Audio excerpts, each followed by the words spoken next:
सोमनाथ जी कह रहे हैं जब तक आप ये अगर आपने सिर्फ बोला कि एक के साथ एक फ्री देंगे और नहीं दिया, कथनी और करनी में फर्क नहीं।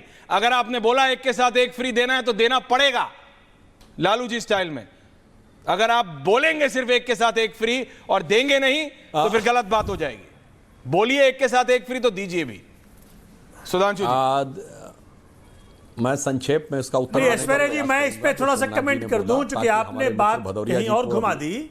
नहीं भाई ने घुमाई उसी पे है। क्योंकि भारत युवा की बात कर रहे हैं तो थोड़ा सीरियसनेस रहने दीजिए इसमें। No it is very serious.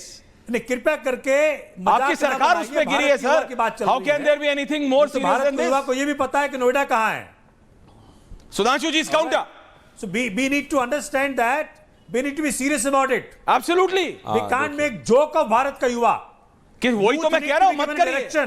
Sudhanshu जी की पार्टी इतने राज्यों में शासन में। अनुराग जी आ रहा हूं, पंकज जी कमेंट एक के ऊपर एक फ्री देखनी है ना, चलिए मेरे साथ फरीदाबाद में, चलिए मेरे साथ गुड़गांव में, दिखाता हूं कितना मिलता है एक के ऊपर एक फ्री। सुधांशु जी, अरे अभी भाजपा ने 25 से उम्र घटा के 21 किया है दिल्ली में शराब पीने के लिए। कभी आपने इस पे डिबेट किया है? Wonderful, point taken. Sudhanshu ji, इस काउंटर। अब जवाब दे दें साहब, दीजिए। आपने उद्गार व्यक्त कर लिया, मैं संक्षेप में जवाब देने का प्रयास करता हूं ताकि अभी हमारे मित्र भदौरिया जी को आपत्ति ना हो कि मेरे दूसरे विपक्षी साथी को टाइम मिला है मगर अभी मुझे नहीं मिला है, तो मैं जवाब देता हूं। आपने ऐसा बेहतरीन मॉडल दिया है कि भारत के इतिहास में एक ही शिक्षा मंत्री था, वही शिक्षा मंत्री एक पौवे के बदले दूसरा पौवा फ्री दे रहा था। दारू मंत्री और शिक्षा मंत्री एक हो, ऐसा आपको भारत के इतिहास में कोई उदाहरण नहीं मिलेगा। और सोमनाथ भारती जी ने बहुत सही कहा कि लगभग एक ही टाइम पे मोदी जी सत्ता में आए और केजरीवाल जी आए, मगर किस तरीके से आए सोचिए। मोदी जी जनसंघ के जमाने से 67 साल तक संघर्ष करते हुए एक बार कांग्रेस से समझौता नहीं किया और कांग्रेस बन गए, बता दीजिए। सर अपने अपने टर्न पे बोलिए, क्यों आपको जो बोलना था बोल लिया आपने। अब दर्शकों के साथ अन्याय मत करिए, मैं अपने अपने टर्न का इंतजार करिए। अरे भाई मेरी पूरी आप अब बात तो सुनिएगा तो सब बताऊंगा। अभी अब काहे परेशान है भाई, आपने इतना लंबा चौड़ा पॉइंट बोला तो पॉइंट बाय पॉइंट मुझे उत्तर तो देने दीजिए। आप सुनिए, और ये कैसे आए? अरे हमने 70 साल में कभी कांग्रेस से समझौता नहीं किया, इन्होंने 70 दिन में समझौता किया। वही कांग्रेस जिसको लेकर ये लोग गालियां बकते थे उसके साथ लिखित पे समझौता किया। और याद करिए केजरीवाल जी भी युवाओं के प्रतीक बन के आए थे और वो एक्सपेरिमेंटल पॉलिटिक्स कितनी डेट्रीमेंटल। एक करके सर सोमनाथ भारती जी को बताना चाहता हूं कि जो अन्ना आंदोलन हो रहा था, भाई ये क्या तरीका है बार बार बीच में डिस्टर्ब करने का? एक करके बोलिए। दर्शकों के साथ क्यों अन्याय कर रहे हैं? आप बोल रहे थे, सबने शांति से सुना है। आपका टर्न है, मेरी बात की धज्जी उड़ा दीजिएगा। और आपका जो आंदोलन हुआ था, अब मैं बताना चाहता हूं दर्शकों को, बहुत पुरानी बात नहीं, लोगों को याद होगा। वो कोई स्कूल बनाने के लिए और सड़क बनाने के लिए और मोहल्ला क्लिनिक बनाने का वादा नहीं कर रहे थे। मुझे चाहिए जन लोकपाल। कहां गया जन लोकपाल मेरे भाई? वो तो टोपी भी फेंक दी। कहेंगे दिल्ली में सरकार नहीं थी, पंजाब में तो पूर्ण सरकार है, बना दिया लोकपाल। आपकी पार्टी में एक लोकपाल थे एडमिरल रामदास, फेंका दिए उनको। ये होता है वो करने का प्रयास करना कि जो अंदर से कुछ और ये विश्वसनीयता का संकट। खैर वो छोड़िए कि केजरीवाल जी की पार्टी ने क्या क्या किया, वो जनता ने उसको देख लिया और जनता ने उसको देखने के बाद अपना मत भी दे दिया। मगर इनको बताना चाहते हैं कि मोदी जी ने क्या किया। भाई साहब आप तो प्रबुद्ध व्यक्ति हैं, आप कह रहे हैं मोदी जी ने कोई स्कूल नहीं बना। भाई साहब 325 मेडिकल कॉलेज बने मोदी जी के आने के बाद। और सुनिए, एक जमाने में 50 साल तक एक ही एम्स था। अटल जी के टाइम में 7 एम्स बने थे, अब मोदी जी के टाइम में 23 एम्स हैं। 550 नई यूनिवर्सिटीज बनी हैं, 80 नए एयरपोर्ट बने हैं, ये रेलवे का इलेक्ट्रिफिकेशन कंप्लीट हो गया है, पूरे 100% पावर का कवर हो गया है। और भारती भाई कान खोल के सुनिए, भारत ने ऊर्जा के उत्पादन में 50% इंस्टॉल कैपेसिटी क्लीन एनर्जी से प्राप्त कर ली है।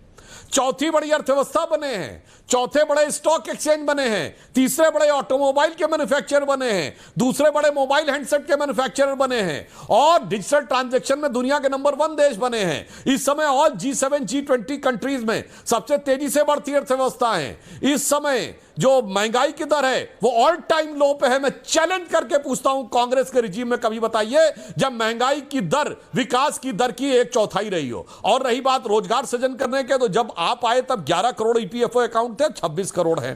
तो मैं पहले भी जवाब दे चुका हूं, शायद आप ध्यान नहीं दे रहे थे। मैंने सारा इस बात का जवाब दिया कि इतनी सारी चीजें बन रही हैं इस देश में, तो आसमान से जिन्नात आके नहीं बना रहे हैं। कोई ना कोई तो मोबाइल हैंडसेट बना रहा है, कोई ना कोई ऑटोमोबाइल बना रहा है, कोई ना कोई तो सड़क बना रहा है, कोई ना कोई सैटेलाइट बना रहा है। भारत ने अपना पहला एयरक्राफ्ट कैरियर बना लिया, कोई तो बना रहा है ना।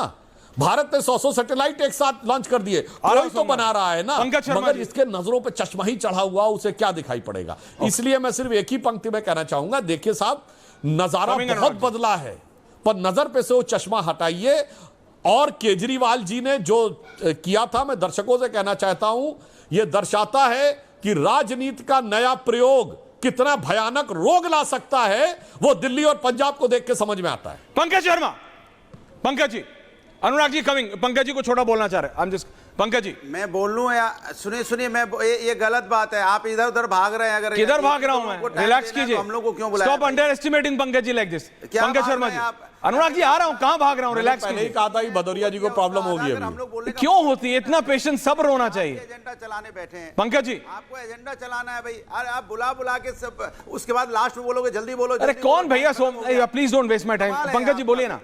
अनुराग जी आ रहा हूं, रिलैक्स कीजिए ना, थोड़ा तो सब्र कीजिए। आपसे ये सब देखिए, जब सुधांशु अरे वो आप ही के साथी हैं भाई, इंडी गठबंधन के साथी हैं, बोलने दीजिए। आजकल नया पैटर्न शुरू, पंकज जी बोलिए। सबको बैठा, मैं कह रहा हूं कि जब सुधांशु जी अपने उद्गार व्यक्त कर रहे होते हैं तो स्वयं ही इतने मत अवस्था में होते हैं कि आसपास की सच्चाइयां उनकी आंखों से ओझल हो जाती हैं।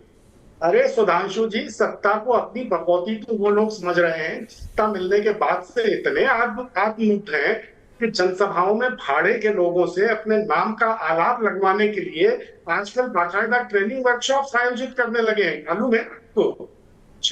वो शाहीन बाग, किसान आंदोलन, मणिपुर, लद्दाख, इन सबके बीच अंतर संबंध दिखाई दे रहा है। ये वो लोग हैं जिन्हें आम आदमी के सार्वजनिक संसाधन का इस्तेमाल करने में भी षड्यंत्र देता है। ये बहुत कामयाब विमर्श है।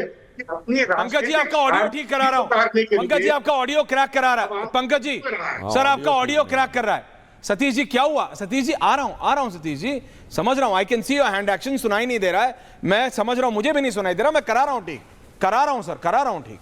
पंकज जी सर, आपका ऑडियो गड़बड़ हो रहा है, ठीक करा रहा हूं। अनुराग भदौरिया प्लीज कैरी ऑन। अनुराग भदौरिया बोलिए, पंकज जी का ऑडियो ठीक कराइए प्लीज, बोलिए अनुराग जी। देखिए, सवाल है, मुझे पूरा जवाब देने दीजिएगा। जितना आपने समय दिया है दूसरों को, तो मेरा भी सुन लीजिएगा।